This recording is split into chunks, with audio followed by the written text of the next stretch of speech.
I'm almost 30 years old, which makes me 50 years too young to run for Congress, but the perfect age to start playing Roblox. My name's RealBucko, and to fondly remember my childhood, I'm gonna speedrun and tier list some of the Flash games I still get nostalgic for. No, not you, buddy. Join me on a trip down memory lane as this old geezer tries to feel like a young hip kid again. Let's get started. We are starting with an absolute classic, Age of War. A legendary side-scrolling battle game. The premise of the game is extremely simple. You have to destroy your opponent's base by creating units and defending your own base with your own turrets. Seems simple, right? Well, I lost my first attempt in under a minute. My boy Lego in the chat put me on the strats though. The chicken egg turret cuts down the opposition like Joey Chestnut staring at a plate of hot dogs. After a few expendable cavemen were lost, I realized clubs and eggs were mightier than the dinosaur. That and 6 FPS asteroid strikes. Despite losing my first attempt, losing on the middle difficulty is quite hard to do. As long as you spam the melee troops, you can charge your special attack and instantly wipe the field. Just ask the Seahawks, the best offense is a great defense. No disrespect to Sam Darnold, but he's still a Jet at heart. The other side must have discovered fire. Before I knew it, they had knights charging towards my poor cavemen, equipped with only a loincloth, flapping their business to the wind. My men stood no chance. Thankfully, the Meteor Strike special attack is busted. Shortly after upgrading my lowly Patrick Star looking home to a nice temple, I had knights of my own. As long as I keep the enemy in range of my turrets, this will be profitable.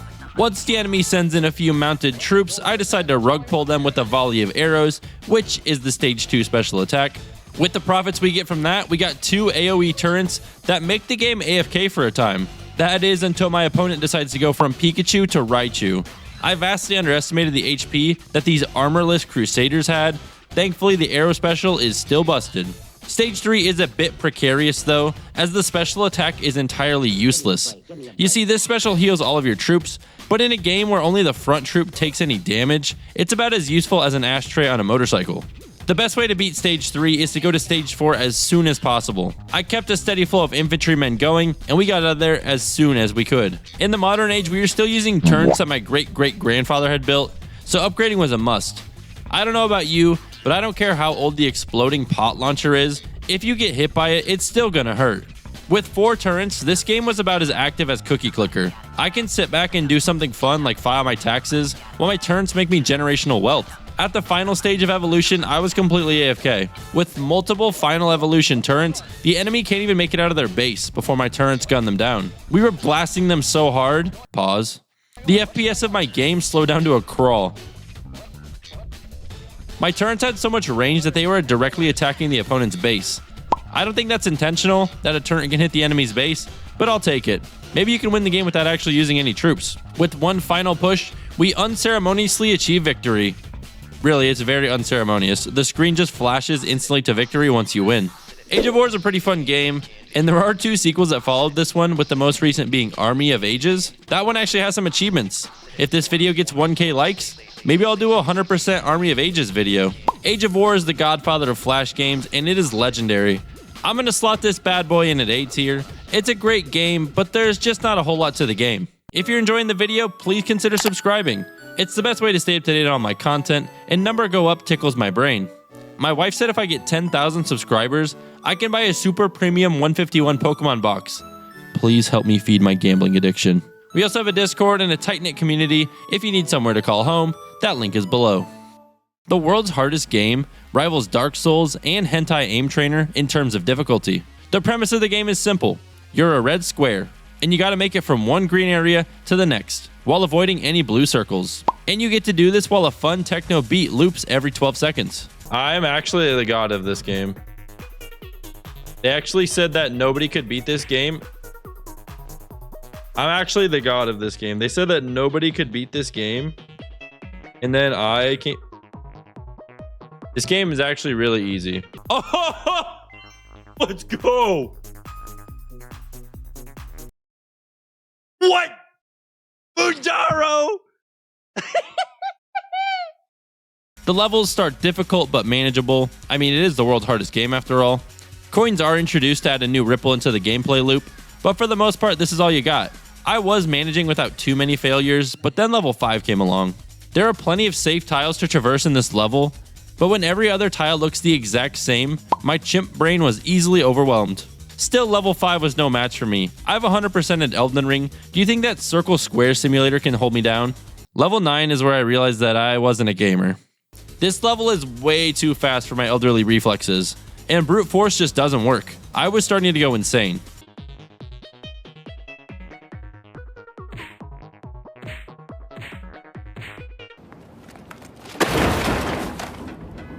Any keen observers will notice that my failures have almost doubled, and I've been on this level for over 12 minutes.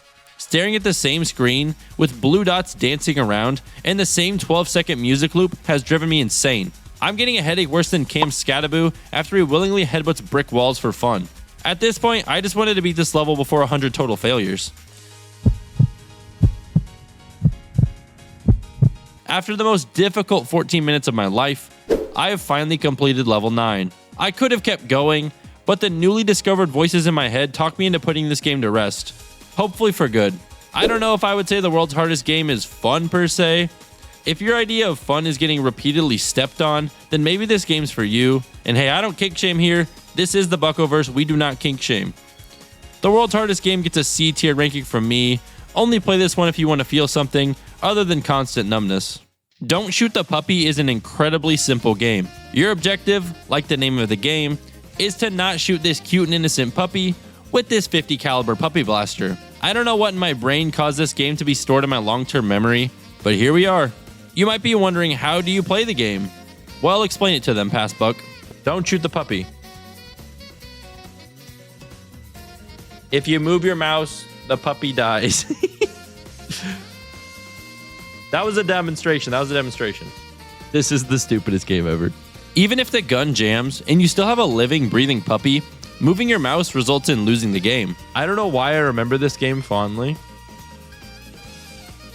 Wait, what? Level 3 is where things start to get crazy. Being a veteran of the series though, I'm fully aware of all the tricks. If you try to close this pop-up, the poor puppy will be blasted.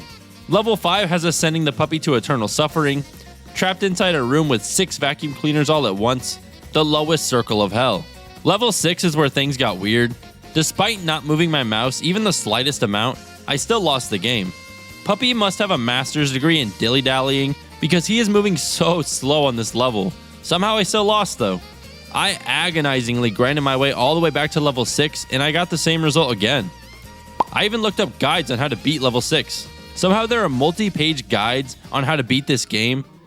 Maybe I was doing something wrong, but I'm chalking this up to be a bug. I tried to look up who made Don't Shoot the Puppy, and after scrolling past a few articles about Christy Noam, Google AI seems to think it's Benjamin Donaldson. Benjamin, if you're watching this, and I know you are, possibly watching while on the toilet, please fix this bug or help me beat level 6. Don't Shoot the Puppy's going in the D tier. I don't know if you can legally consider this to be a game, but back in my day, this was our Fortnite. This was all we had back then. Defend Your Castle is a game I actually haven't played before. I asked the Discord for nostalgic Flash games, and Daz Mouse said this one. And when Daz squeaks, you all best listen. Like most of these Flash games, the gameplay loop is extremely simple. Stickmen are running towards my castle, and I need to stop them. I picked them up, and I dropped them from a fatal height to protect my castle. I would like to think that these stick people are running from something and seeking safety and shelter in my castle. Either that or they're door-to-door salesmen trying to sell me new windows. I can only assume, though, that we are playing the role of some divine being, keeping the castle safe from people who willingly drink Dasani water. Oh, that's real nice. After each stage, you're presented with a shop, and it takes a few stages to actually be able to buy the temple, but that's the first upgrade that's worthwhile. Being new to the series, I didn't know it at the time, but with the temple, you gotta drop some stickmen inside, and they get turned into workers. To utilize those workers, though, you need another upgrade. After taking out over 100 stickmen, my wrist was starting to get sore and tired. Hey, I mentioned at the start of this video that I am dinosaur aged. If I wanted to survive, I gotta lock in.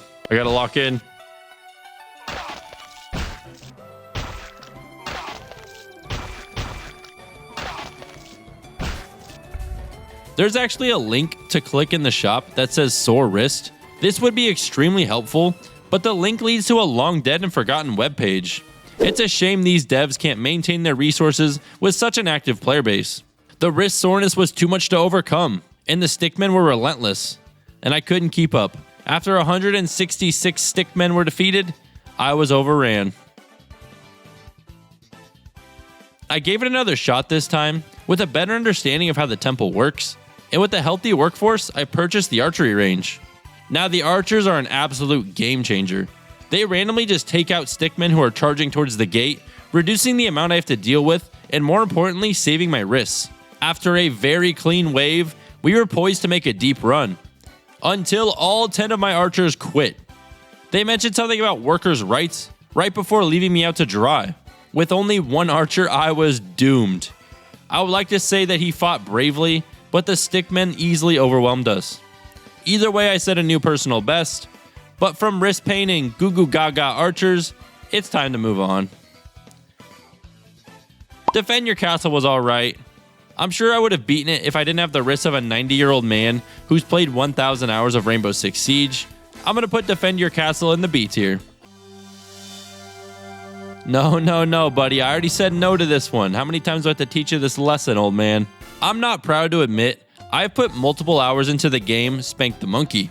When the main activity at your sleepovers is Spank the Monkey, pause, it's hard to wonder how anyone is still friends with me. Maybe they feel sorry for me, or maybe they just like my maxed out charisma stat and occasionally fully grown mustache. Lego from the Discord, link below, said it best. This game is 8 lines of code and a couple of if statements. If the mouse connects with the monkey, he flies off. If your speed is less than 200, you get no music. If your speed is over 200, you get an awesome song. Now that song is absolutely copyrighted, so I can't play it here, but that's it. That's the entire game. How do I have multiple hours in this, but I've never seen Star Wars before? Don't think about it, you'll only lose brain cells. Sorry, Spank the Monkey, this one's going into F tier. Still looking forward to 100%ing the sequel though. Motherload has something none of these other games do. It actually has lore and a story. We're a mining unit on Mars, with a mission to bring back precious minerals while digging as deep as possible. This game has depth. By depth, I mean there are more than 3 different interfaces you can interact with. There's a gas station, a place to sell your ores, and a shop to upgrade your mining unit. There are 2 ways to lose the game. The easiest way is to run out of fuel. If you dig a hole too deep, you don't have the fuel to get back to the gas station, then you're cooked. Fun fact time. Iowa had a gas station chain called Come and Go. They rebranded to Maverick, and because of that, I'm never going back. The other way to lose the game is if your hull takes too much damage. So upgrading your fuel tank in your hull is the optimal early game strategy. Sometimes the best way to win is to simply not lose. I think Gandhi said that once, right? There's some rumbling within the Motherload community, claiming that Minecraft is a one-for-one ripoff of Motherload. Minecraft came out 5 years later, but I play both games the exact same way. Dig a hole straight down, and hopefully I find diamonds. Something in my primordial brain just loves this gameplay. I acquire materials that I can then sell to upgrade my equipment to acquire more materials faster. Some of my neurons just love going on long, tedious grinds to make future grinds slightly less inconvenient. That and digging my hole straight down to the center of the earth. During my digging, I found a Martian skeleton, netting me a cool 10,000 doubloons. I also found some onks, which were worth 20,000 each. My mining unit was looking nice. Things were going great until a slight disaster struck. At a certain depth, rocks spawn in, and they're unbreakable.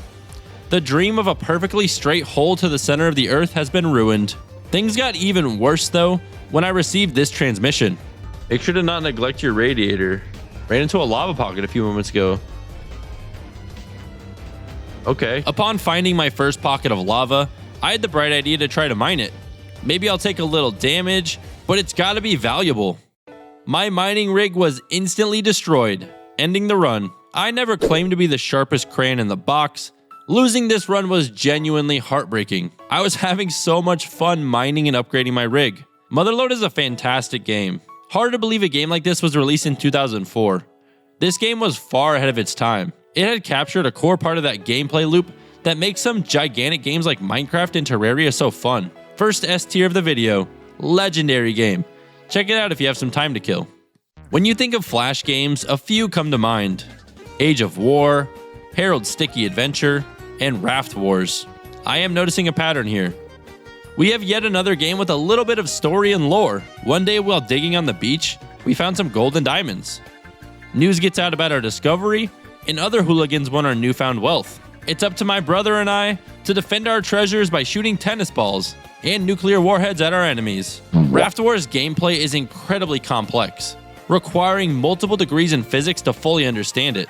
I took physics at a nice little place called Community College, so at this rate we might as well just give the scary Vikings all of our treasure. Despite not carrying an advanced degree, the early levels are actually pretty easy. You kinda just aim forward and fire. I don't know who's willingly selling these kids hand grenades, but it kinda feels fair because these Vikings are throwing axes at me. Level 3 introduces one of the game's most annoying villains, Gloria the Hippo. She doesn't do anything per se, but if you shoot a low arcing shot, she will block that thing like primetime Yao Ming. On level 3, we also upgraded our raft to bring our newborn baby puppy into this violent battleground. And it didn't take long for Sparky to witness firsthand the cold brutality of tennis ball warfare.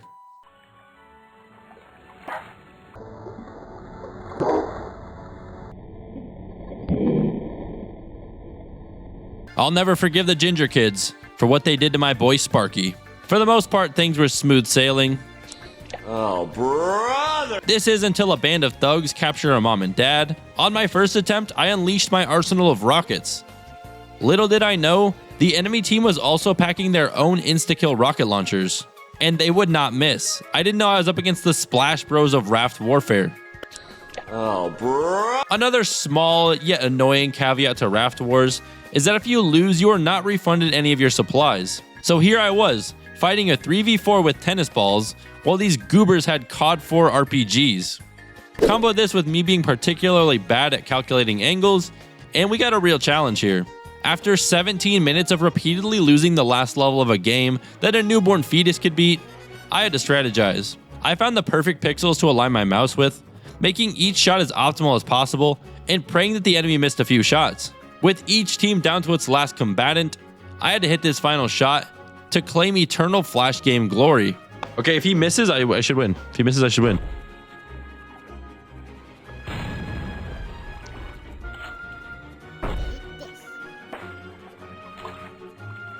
Yes! Did it! We did it! We had finally saved our parents from the local goons. Little did I know, my parents would instantly stab us directly in the back. One final level to defeat our parents, who for some reason have the neighborhood kid chained to a tree. Our parents were no match for us, and we were able to easily defeat them. We get to keep our treasure, but now we're orphans. So I think that evens out, right? Raft Wars is such a classic Flash game. I still had a good time playing this one. The last level is actually a little difficult, but with all 3 brain cells firing at once, I was able to overcome it. I'm going to stick Raft Wars in the A tier. Solid game. There is a sequel, and I wonder if it recaptures the magic that the first one has. Stick RPG is a game that I'm quite fond of. Me and my friend Justin would each be separately playing this while talking to each other on our home landlines. That was in 4th grade, and I haven't talked to Justin since. If you're watching this, Justin, I hope things are going well for you. Stick RPG might be the only open world Flash game. Launching in 2003, it might very well be one of the first open world games ever. My goal is to speedrun becoming CEO as quickly as possible. On day 1, I tried to get a job as a janitor, but they told me I am too dumb to mop a floor, and they don't hire me. So like any go-getter, I decide to go to school and study hard. I spend my last penny on education, and then I'm promptly hit by a car. Luckily, the car wasn't enough to take me out, and on day 2, I'm smart enough to become a janitor. I work a couple shifts at $8 an hour, still making more than the Iowa minimum wage, and this game dropped 23 years ago. Most days in Stick RPG follow the same routine of your average everyday American. I go to work, I go to the casino, then I go to the bar. When you're down on your luck, the casino is especially cruel to you. Look at this hand. How did the dealer build a better hand to me here? Can't even afford my daily beer to end the day. On day 5, I decided to turn my luck around by betting an even larger amount at the casino. If I win, we are eating lobster tonight, but if I lose, we gotta go to sleep for dinner. That's how you know things are bad. You can't be hungry if you're asleep. The casino proceeded to then eat my money like I put it through a paper shredder. I decided no more casino, it's time to get my life back on track. If I don't want to be cleaning up vomit for the rest of my Stick RPG life, I gotta hit the books. On day 9, we were promoted to mail clerk. The next few days, I worked a couple shifts to be able to afford classes at the University of Stick. Increasing intelligence is the only way to get a better job. After a hard day of hitting the books, I marched straight into my office at midnight and demanded a promotion. They liked my gumption and they made me a salesman right then and there. I was up to a whopping $15 an hour. which was still less than some states' minimum wage, but at least we're moving forward in the right direction. On day 15, we marched straight to the casino and we finally won. And what do you do when you win a big hand at the casino? That's right, you let it ride. Winning back-to-back hands, I had more money than I'd ever dreamed of. I went and bought myself a bed to sleep on because sleeping on the floor for the last 15 days has messed my back up beyond repair. On only day 19, I was finally smart enough to be promoted to an executive. Hey buddy, you can't park there. On day 24, I was promoted to vice president of the company, proving that education matters. It's not because my dad is actually the owner of the company and a key investor. All it took was 30 short days for me to go from uneducated and unemployed to CEO of the company. Nepotism at its finest. I only make $100 an hour as a CEO, while most CEOs make about 4 times that. But I was still happy. After one too many drinks at the bar, I pulled all my money out of the bank for one huge hand of blackjack. $21,500 on the line. I stood on an 18, and we actually won? Let it ride. $43,500 hand of blackjack. Life-changing bets going on here. What the hell is this hand? And we busted. And not in a good way either. Like any good CEO, the high was over, and I crashed into rock bottom. Stick RPG has a special place in my heart, and still holds up as a fun game overall. The core gameplay loop gets a bit grindy and repetitive after some time though. I'm gonna stick Stick RPG in the A tier. Alright, I'll do it, but I'm not gonna like it. If you stuck around to the end of the video, I'm gonna do 10 Calvarion KC. For those of you who don't know, me and Calvarion have unfinished business. I've killed this boss 13,926 times for a chance to rule a cosmetic pet that follows you around. It doesn't do anything else, it just follows you. That pet drops at a rate of 1 in 2,800, meaning there is a 99.3% chance that I should have received this drop by now. I quit this game for greener pastures, but this is a classic mini-clip browser game, so let's get this over with.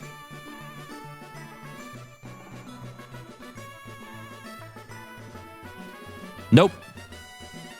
No pet. Nope. Please try again. Nah. Not happening. Nope. No thank you. Second to last kill. No pet. Last kill, last chance for the pet forever, and no pet. Well, we tried. If you enjoyed this video, be sure to subscribe. If you want to see more videos like this, let me know what games you want to see in the comments below. If you made it this far, like the video and join our Discord below.